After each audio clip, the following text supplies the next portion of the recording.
मेरे बड़े माता पिता की एक दुर्घटना में मृत्यु हो गई, जिसके बाद उनकी बेटी अंजलि हमारे साथ रहने लगी। जब से वह आई, मेरी सास और बहनें कोई काम नहीं करती थी और खुशी से सोती थीं। हालात तब और खराब हो गए जब अंजलि ने बालकनी में 20 से 20 ओवन में उनके लिए रोटी बनाई। फिर मैंने जाकर अपनी भाभी को बताया, जो मेरे छूने पर अंजलि कहती थी। यह सुनकर मुझे कोई काम करने की इजाजत नहीं मिलती। अंजलि की आंखों में आंसू आ गए और बोली, मैं उन्हें खुद कोई काम नहीं करने देती। उस दिन वो बीमार था तो मैंने सोचा कि अंजलि को सौंप दूं। मैं छत पर गई और सामने का नजारा देखा। यह देखकर मेरे होश उड़ गए, क्योंकि हमारे दादा दादी गांव में रहते थे और हम सिर्फ अपनी माँ से मिलने के लिए शहर आ रहे थे। बस पलट गई और सभी यात्रियों की जान चली गई।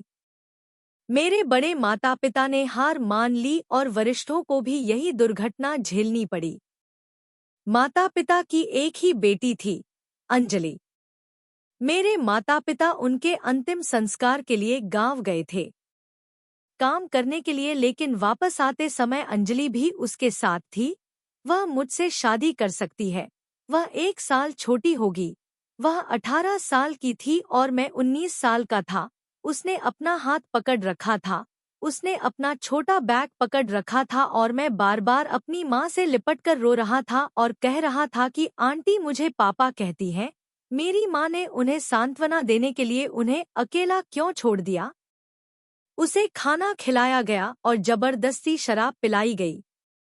वह इस सदमे से इतनी परेशान हो गई कि रोने लगी।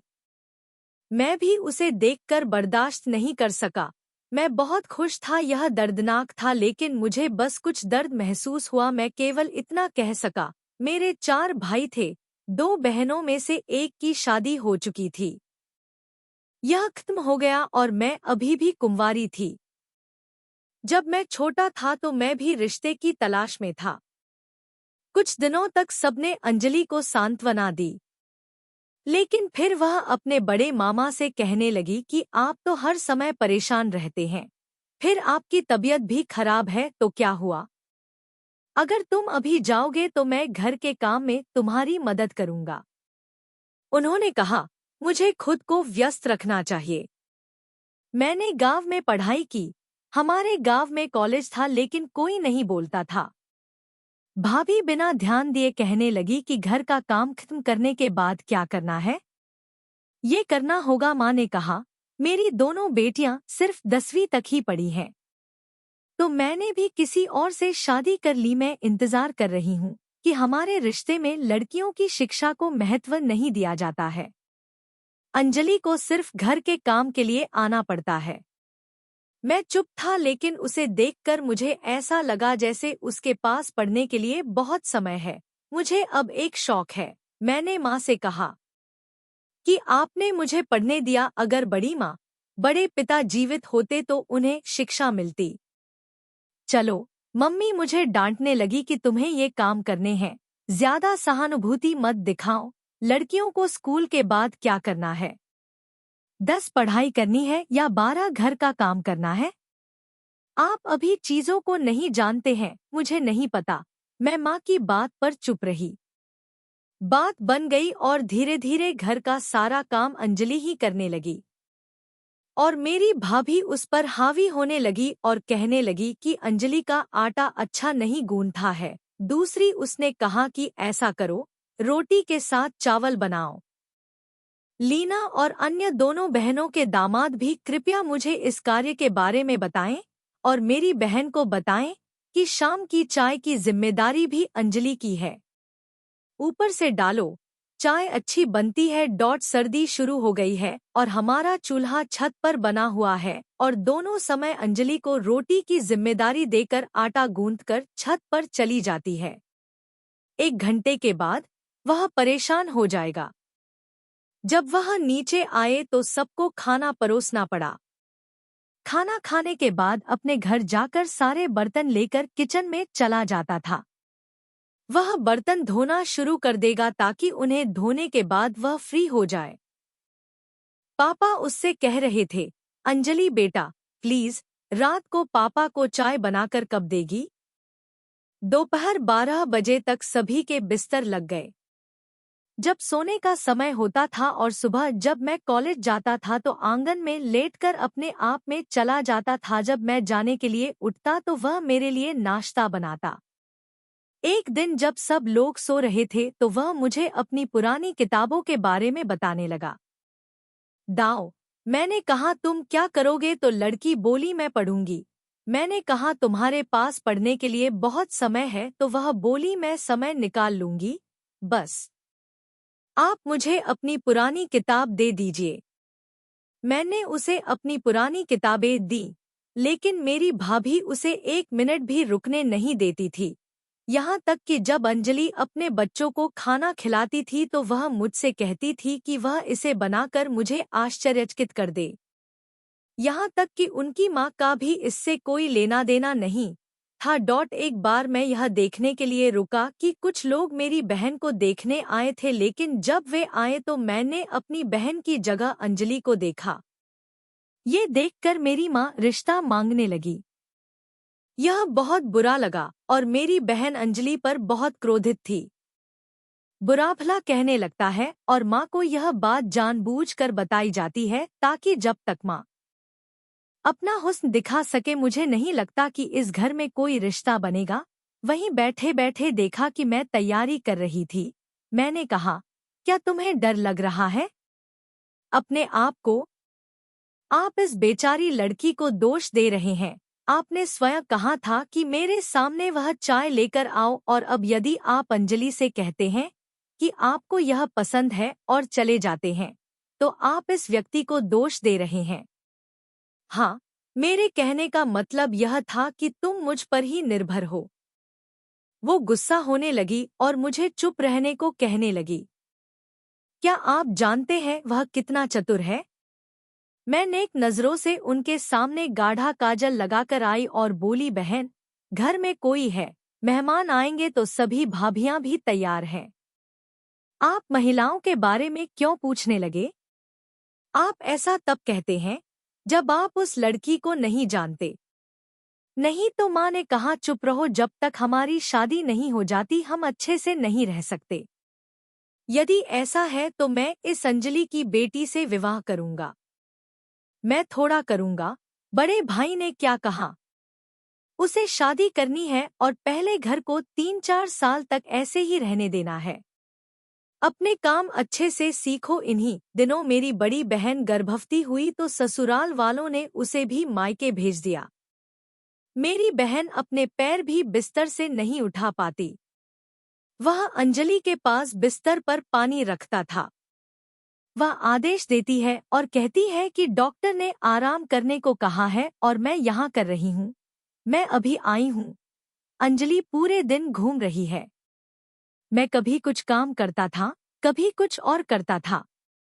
अगर कोई किसी काम के लिए आवाज लगाता तो कभी कभी माँ उसे पैरों की मालिश करने के लिए कहती।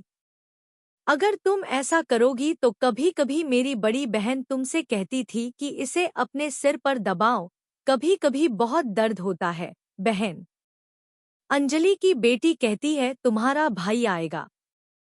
आपने अभी तक रोटी नहीं बनाई? कभी कभी वह हर समय अंजलि से बात करता रहता है। एक बार कहते रहो और काम कर दो। रात को रोते रोते सो गए। शोर सुना, उठ बैठे। मैंने देखा कि अंजलि का बिस्तर खाली था और कमरे में रोने की आवाज से मेरी नींद खुली और मैंने वहां पहुंचकर देखा तो मेरे सामने किताब थी। मोमबत्ती जलाकर रखो। वो रो रही थी। मैंने कहा, इस वक्त क्या कर रही हो? सोना नहीं है? तो वो कहने लगा कि पूरा शरीर बहुत अकड़ रहा है। यह कठिन है। मैं आंगन में सो नहीं सका। जब मैंने तुमसे कहा था तो वह एक किताब लेकर बैठा था। उन्होंने कहा कि पूरे दिन उनके पास समय नहीं है। मैंने सोचा कि थोड़ा पढ़ लूं, लेकिन मेरे सिर में भी दर्द हो रहा है और शरीर में भी बहुत दर्द हो रहा है। मैंने कहा, मुझे लगता है कि उसका चेहरा बहुत उदास है। मैंने उसकी नब्ज पर हाथ रखा। वह तेज बुखार से तप रही है। तुम्हें तेज बुखार है, और उसने कहा शायद इसीलिए मेरा शरीर इतना तेज दर्द कर रहा है और ठंड भी लग रही है। मैंने फ्रिज खोला और वहां से एक गिलास दूध लाया और अंजलि को दिया। यह देखकर वह कुछ देर तक मेरी तरफ देखती रही, फिर बोली, आंटी, सुबह उसने मुझे डांटा था जिसने दूध पी लिया। उन्होंने कहा कि मैं कहूंगा कि जब तुम्हें मेरी जरूरत थी तब मैंने यह पी थी। मैंने उन्हें बुखार उतारने के लिए दूध दिया और दवा दी, सुबह खाया और सो गया। अंजलि को बुलाया लेकिन वह बुखार से पीड़ित थी, मेरी वजह से उठ नहीं सका। कॉलेज गया और वापस आकर लाइसेंस ले आया। धोते समय जब मैंने उसे देखा तो मुझे बहुत बुरा लगा। बर्तन धोते समय हमेशा अपने हाथ दस्तानों से धोएं। मैंने आंसू पोंछने के लिए कहा, क्या कर रहे हो? आप ऐसा करते हैं, आपको तेज बुखार है। और जब उन्होंने कहा, अगर यह काम करता है तो क्या फर्क पड़ता है? मुझे तो कहना ही पड़ेगा। मैंने कहा, क्यों कोई फर्क नहीं पड़ता? हमारे घर में कोई बीमार हो तो भी कोई फर्क नहीं पड़ता। आप मुझसे यह क्यों कह रहे हैं कि यह काम नहीं करता? चलो, उठो यहाँ से। मैंने उसका हाथ पकड़ा, पानी डाला और साबुन का झाग भर दिया, फिर उसका हाथ पकड़कर बिस्तर पर बैठा दिया। दीदी ने मुझे लेटे हुए देखा और बोली कि तुम बिस्तर पर क्यों लेटे हो? मैंने कहा, भाभी, आप देख नहीं सकती अंजलि को इतना बुखार है तो वह कहती है कि आप इसके प्रति बहुत सहानुभूतिशील लगती हैं। मैंने कहा कि जब आप देख नहीं सकते तो मुझे सहानुभूति जतानी होगी। जब आपको बुखार हो तो कमरे से बाहर निकल जाएं। वह मेरी बात सुनकर बाहर नहीं आता। उन्होंने कहा कि आपकी जीभ बहुत बड़ी है। तो मैंने कहा कि हाँ ठीक है, थोड़ी देर के लिए, फिर मैं अपनी बड़ी बहन अंजलि को आवाज दूंगा। कहने लगे कि अंजलि की बेटी बहरी हो गई है, क्या तुम मेरी आवाज नहीं सुन सकते? मैं तुम्हारे लिए नाश्ता बनाती हूँ। मैं अपनी बड़ी बहन के कमरे में गई और बिस्तर पर लेट गई। लेटी अपने पति से फोन पर बात कर रही थी। मैंने कहा, अब तुम्हें कौन सी बीमारी हो गई है? ऐसा लगता है कि आपने अपने लिए कोई अव्यवस्था पैदा नहीं की है। लड़की बोली, तुम्हें मालूम नहीं? मैंने कहा कि कई महिलाओं के लिए गर्भवती होना कोई बीमारी नहीं है, लेकिन शादी के बाद ज्यादातर महिलाएं गर्भवती होती हैं। अगर आप गर्भवती हैं तो आपको घर का काम भी करना होगा। क्या तुम चले जाओगे और बिस्तर पर बैठ जाओगे? मेरी बात सुनकर अपू कहने लगी, मैं ज्यादा बात नहीं कर सकती, चलो अंजलि को नाश्ता बनाने के लिए कहो। मैंने कहा, वह आपकी नौकरानी नहीं है। अंजलि को बहुत बुखार है, क्या तुम लोगों के मन में उस लड़की के लिए जरा सा भी ख्याल है? मेरी माँ भी आई और बोली, आज सुबह मुझे क्या लग रहा है। नाश्ते के बाद हल्का बुखार बताकर उसे बुखार की दवा दे दी गई। वह इसे बनाकर रख चुका है और आप उससे भी बढ़कर हैं। सहानुभूति मत दिखाओ, क्या तुम मेरी माँ को नहीं समझते हो?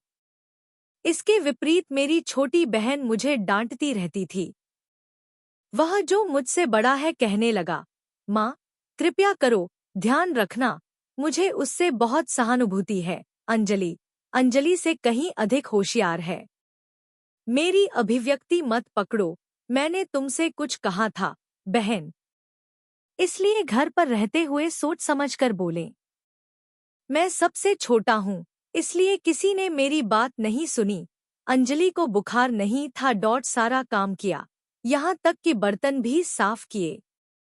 उसने रात को ओवन में रोटी भी पकाई। जब मैं रोटी बनाने के लिए ऊपर गई तो मैं बुखार से पीड़ित थी और मेरी आंखों में लगातार जलन हो रही थी। पानी आ रहा था, शायद रो रही थी।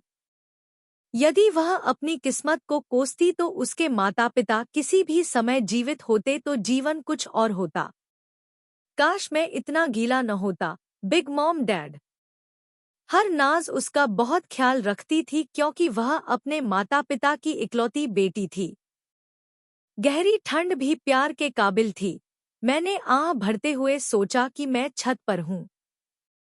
किसी और को जाकर उसकी मदद करनी होगी, इसलिए जैसे ही मुझे उस पर कोई दया नहीं आई तो मैं ऊपर गया और सामने का नजारा देखकर चौंक गया। चूल्हे के पास होने के कारण वे उड़ने लगे। मैंने दौड़कर देखा तो वह बेहोश पड़ा था। जब मैं उसके पास पहुंचा तो मैंने कढ़ाई में रोटी देखी। मुझे अंजलि से जलन हो रही थी। मैं जागती रही लेकिन वह नहीं उठा। क्या करूं? मैं उस पर पानी डालने लगी लेकिन उसे छत से मेरी आवाज का अंदाजा नहीं हुआ और उसने नीचे जाकर अपनी माँ, चाचा को आवाज दी। सब लोग अंजलि को बालकनी में बुलाने लगे। किसी बेहोश व्यक्ति को देखकर व्यक्ति चिंतित हो जाता है। कोई उसके चेहरे पर कुछ फेंक रहा था। वह कह रहा था लेकिन उसे होश नहीं आ रहा था। तभी भाभी और मेरी माँ ने उसे बहुत जोर से मजबूर किया। दिया ने उसे उठाया, नीचे ले गई और बिस्तर पर लिटा दिया और वह बुखार से कांप रहा था। मेरी आंखों से बार बार आंसू गिर रहे थे। वह मुझे कभी मम्मी, कभी पापा कहता रहा। वह पूछने लगा कि मुझे अकेला क्यों छोड़ दिया गया। उसने मुझे छोड़ दिया और मुझे अपने साथ ले गया। उसकी हालत देखकर मुझे दया आ गई लेकिन मेरे परिवार के मन में अभी भी उसके लिए दिल है। मैंने तुमसे कहा था, तैयार हो जाओ, डॉक्टर। माँ उसे डॉक्टर के पास ले गई। उसने कुछ दिनों तक डॉक्टर के पास दवाएं ली। वह ठीक हो गई लेकिन फिर सारा काम का समय उसके दिमाग में रहने लगा, वगैरह वगैरह। रिश्ता तो आ गया लेकिन माँ की जिद वही थी। अंजलि ने कहा कि वह इनाया से पहले शादी नहीं करेगा। मेरी बड़ी बहन अपने घर चली गई है। इन दिनों एक रिश्तेदार ने भी मेरी बहन से कहा कि मुझे यह पसंद है। मेरी माँ बहुत खुश है और मैं अपनी बहन की शादी की तैयारियों में व्यस्त था। अंजलि ने अपने जोड़े की सारी तैयारियां पूरी कर ली। उसने कपड़े पर कढ़ाई भी ठीक कर दी। माँ ने मुझे वह बेचारी चीज दे दी लेकिन अब मुझे उसकी नजरों पर दया आ रही थी। चेहरे पर काले दाग पड़ने लगे। रंग भी अब गोरा नहीं बल्कि सांवला हो गया था। पता नहीं यह कब तक उसके साथ रहेगा। इतना न होने पर मेरे साथ दुर्व्यवहार किया गया। मैं बस सह रहा था, मुझे नहीं पता। मुझे तब महसूस हुआ जब मेरे दिल में अंजलि के लिए भावना जगी। मुझे एक अलग एहसास होने लगा। मुझे उसके प्रति सहानुभूति महसूस होने लगी क्योंकि मुझे लगा कि उसे यह पसंद है। ये कब प्यार में बदल गया मुझे समझ ही नहीं आया। अब मैं बस इसी इंतजार में था कि अगर मैं अपनी पढ़ाई पूरी कर लूं और नौकरी कर लूं तो पापा से कहूंगी कि मेरी शादी अंजलि से करा दें। मैं अपनी पढ़ाई जारी रखूंगा, इसे पूरा कर लीजिए। मेरी नौकरी खत्म हो गई है और हमारा घर मेरे ऑफिस से कुछ ही घंटों की दूरी पर है, इसलिए मैं सुबह जल्दी उठ जाता था जब शाम को ऑफिस बंद हो जाता था और रात तक एक बार घर आता था। जब माँ मुंह में मिठाई लाती थी तो वह उसे डालती थी और शुरू हो जाती थी, बधाई हो कहकर खिलाना। कांजलि का रिश्ता तय हो गया है, यह सुनना मेरे लिए जहर के समान मीठा था। मुझे लगा कि किसी ने मेरा गला काट लिया है। तुम्हें आश्चर्य से मेरी माँ की ओर देखना होगा। लगा कि उसका रिश्ता तय हो गया है, लेकिन इतना चुप रहा कि जब मुझे पता चला तो मुझे आश्चर्य हुआ कि मेरी माँ एक 60 साल के आदमी के साथ कहाँ बस गई। वह बूढ़ा था, पत्नी मर गई, बच्चे छोटे थे, वह शादीशुदा था और उसकी देखभाल नहीं कर रहा था। एक था तो मेरी माँ ने अंजलि का अफेयर शुरू किया। अंजलि ने उस रात उसके साथ रुकने का फैसला किया। मैं स्टोर रूम में बहुत रोया। यह देखकर मैं उदास होकर स्टोर रूम में गया और रोने लगा। मैं शादी नहीं करना चाहता, मैं चाहता था कि तुम रो मत, मैं तुम्हारे लिए जरूर कुछ करूंगा। मैं सुबह माँ से बात करूंगा। वह कहने लगा कि मेरी शादी तो होकर ही रहेगी, मुझे सुबह शादी करने से रोको। जब मैंने ये बात माँ को बताई तो उन्होंने मुझे बताया तो लड़की डांटने लगी और कहने लगी कि तुम घर के कामों में व्यस्त थे, दूर रहो। मैंने कैसी बुरी बात कही, और अंजलि में जो कमी है वह यह है कि आपने उसका रिश्ता नहीं देखा है। उसने एक बूढ़े आदमी से बात करने का फैसला किया और कहने लगी कि अनाथ लड़कियों के भी ऐसे ही रिश्ते होते हैं, और शुक्र है कि एक बूढ़े आदमी ने आपत्ति जताई। ज्यादा सवाल नहीं पूछे और फिर बूढ़े ने दहेज भी नहीं मांगा। मैं उसे इतना दहेज कैसे दूं? उन्होंने कहा कि तुम बहन क्यों हो, जब तुम्हारी अनाथ बहन पूरे दहेज के साथ उसे विदा कर सकती है तो मेरी माँ अंजलि क्यों नहीं? इस लड़की के प्रति इतनी सहानुभूति क्यों? ऐसा होता है कि आप अपनी बहन के साथ हैं और आप अपनी बहनों के साथ संबंध बना रहे हैं। माता पिता जीवित हैं, इसलिए उन्हें दहेज दिया गया और धूमधाम से शादी की गई। लेकिन अंजलि ने कहा कि अगर मेरे माता पिता जीवित होते तो जो जमीन अंजलि के हिस्से में आई है। मेरी माँ ने सवाल का जवाब दिया, किसके पास है? मैंने अपना चेहरा देखकर कहा, जरूर बाबा, और आप इसे वहीं बेचेंगे। उस पैसे से मेरा रिश्ता हो सकता है और दहेज से मेरी माँ को खरीदा जा सकता है। उन्होंने कहा, हमने सब कुछ बेचकर पैसे कमाए और उन्हें इतने सालों तक अपने घर में रखा। खा पी कर सुखी जीवन जी रहा हूँ। यदि हाँ, तो क्या पैसा खर्च नहीं हो रहा है? यह सुनकर उन्होंने मुझसे मेरी माँ के विचार के बारे में पूछा। मैं पछताने लगा और बोला, माँ, मुझे कुछ दे दो। रोटी और इस घर में इतना काम करने के बाद उसने यह भी खाया है ना? मुझे अपनी कमाई पर बहुत पछतावा हो रहा है। जब मैंने अंजलि को दहेज दिया तो कहा कि अगर देना इतना मुश्किल है तो दे दो। अंजलि से मेरी शादी करो और दहेज भी मुझे भुगतान नहीं करना है। मुझे यह सुनना होगा कि मेरी माँ मुझे डांटने लगी और बोली कि मैं क्या हूँ? एक अनाथ लड़की से शादी क्यों?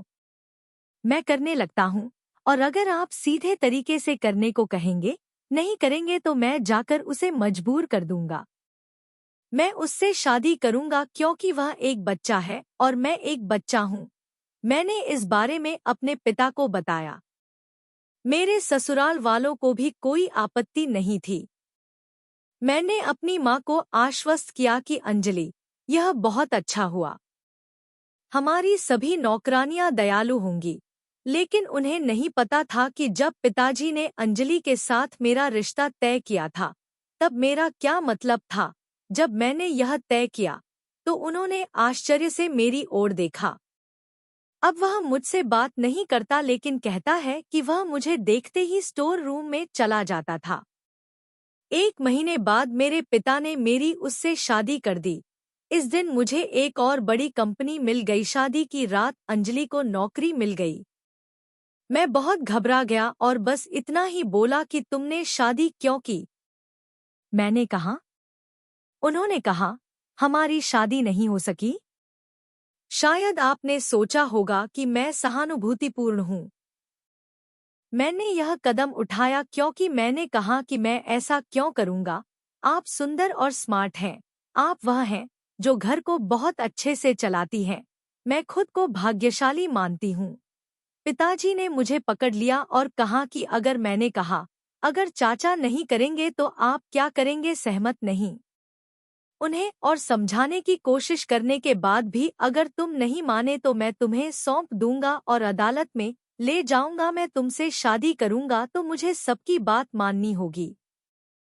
जब उसने मेरी बात सुनी तो वह सबसे पहले हंसा। मैंने पहली बार उसके चेहरे पर ये मुस्कान देखी। लड़की बोली, क्या तुम सच में मुझसे बात कर रहे हो?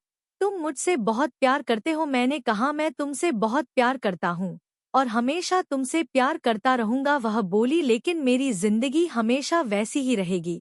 तुम्हें पता है दामाद जी क्या कह रहे हैं?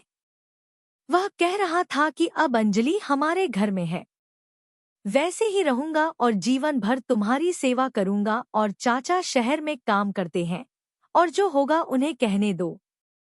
मैंने सोचा कि मैं 1 महीने तक ऐसा ही करूंगा। शादी के बाद मैंने अंजलि को कुछ नहीं कहा। 1 महीने बाद दोनों में गुस्सा हो गया। मैंने अपने पिता से कहा कि शहर में कहाँ मेरी नौकरी है और मैं रोज वहां जाता हूँ। यह मेरे लिए कठिन है। माँ सप्ताह में एक बार हाँ कहती है, कोई समस्या नहीं है, बार बार घूमो।